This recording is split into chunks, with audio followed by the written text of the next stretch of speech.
Sa nakaraang video, tinalakay natin kung paano gumawa ang Diyos noong kapanahunan ng kautusan. Ngayon, tuklasin natin kung bakit pinili ng Diyos na wakasan ang kapanahunan ng kautusan at pasimulan ang kapanahunan ng biyaya. Magsimula tayo sa huling yugto ng kapanahunan ng kautusan nang ang sangkatauhan ay lalong natiwali ni Satanas. Laganap ang kasalanan at hindi na napigilan ng batas ang pag-uugali ng tao. Ang mga tao ay nahaharap sa panganib ng paghatol at kamatayan sa ilalim ng batas dahil sa kakulangan ng sapat na handog para sa kasalanan. Sa desperasyon, taimtim silang nanalangin sa Diyos.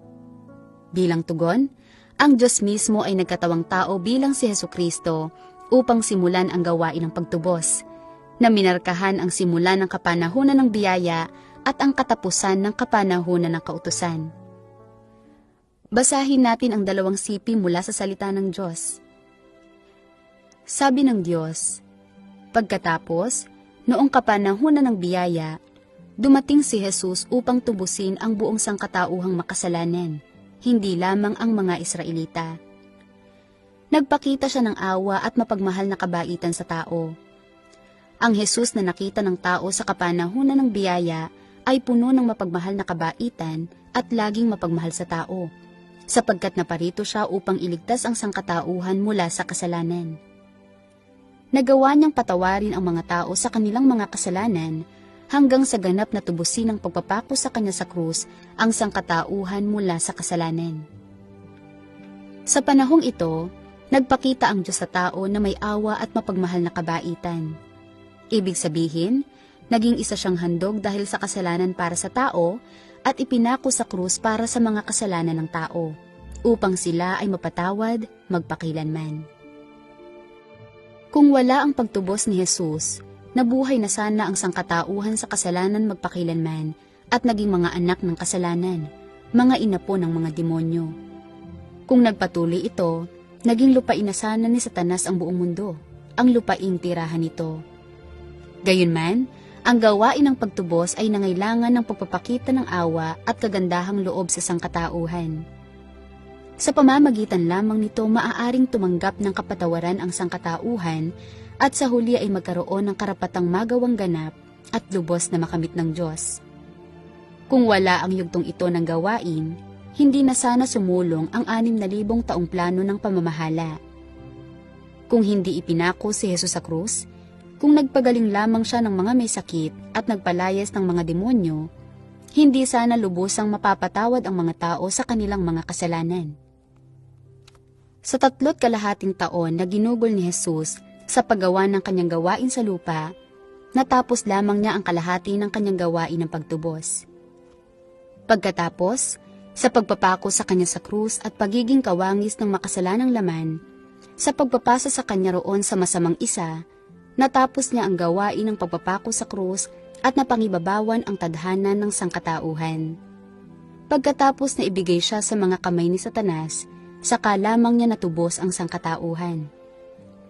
Sa loob ng 33.5 taon na nagdusa siya sa lupa, tinuya, sinira ang puri at tinalikuran, maging hanggang sa punto na wala siyang mahimlayan ng kanyang ulo, walang lugar na mapagpahingahan, at kalaunan ay ipinako siya sa krus, pati na ang kanyang buong pagkatao, isang banal at walang salang katawan ay ipinako sa krus.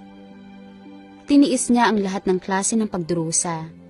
Tinuya siya at nilatigo ng mga nasa kapangyarihan at dinuraan pa siya ng mga sundalo sa muka. Datapot siya ay nanatiling tahimik at nagtiis hanggang wakas, na sumusunod ng walang pasubali hanggang kamatayan.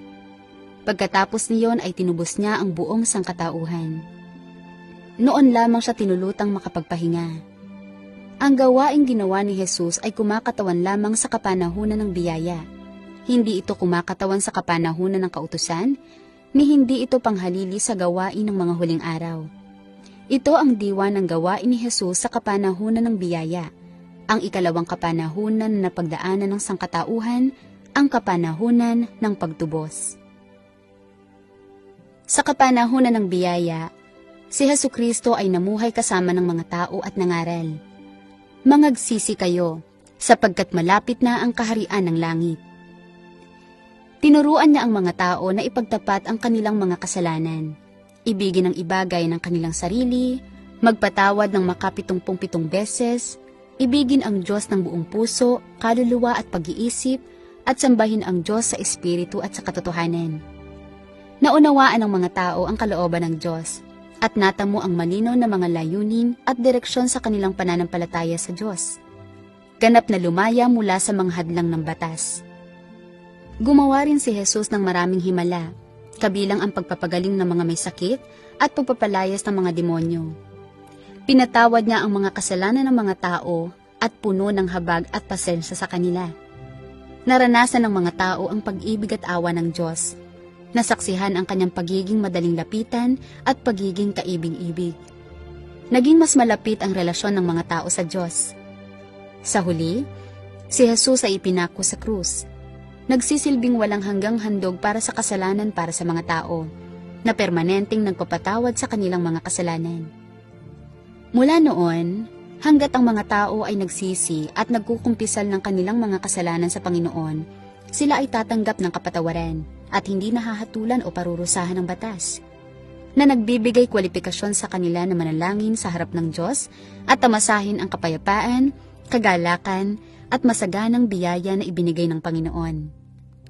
Hindi ba ang gawaing pagtubos ni Hesukristo ay isang napakalaking kaligtasan para sa sangkatauhan? Ito ay dahil sa kanyang pagtubos, ang sangkatauhan ay nabuhay at umunlad hanggang ngayon. Gayunpaman, ang pagkumpleto ba ni Jesus ng gawaing pagtubos at pagtubos sa sangkatauhan mula sa mga kamay ni Satanas ay nangangahulugan na ang gawain ng pagliligtas ng Diyos ay tapos na? Ipinahihiwatig ba nito na hindi na kailangan ng sangkatauhan ang Diyos upang magsagawa ng karagdagang gawain ng kaligtasan? Ano ang iyong mga saloobin tungkol dito? Mangyaring huwag mag-atubiling ibahagi ang iyong mga opinyon sa mga komento. Manatiling nakatutok para sa susunod na video, kung saan tatalakayin natin ng mas malalim ang paksang ito.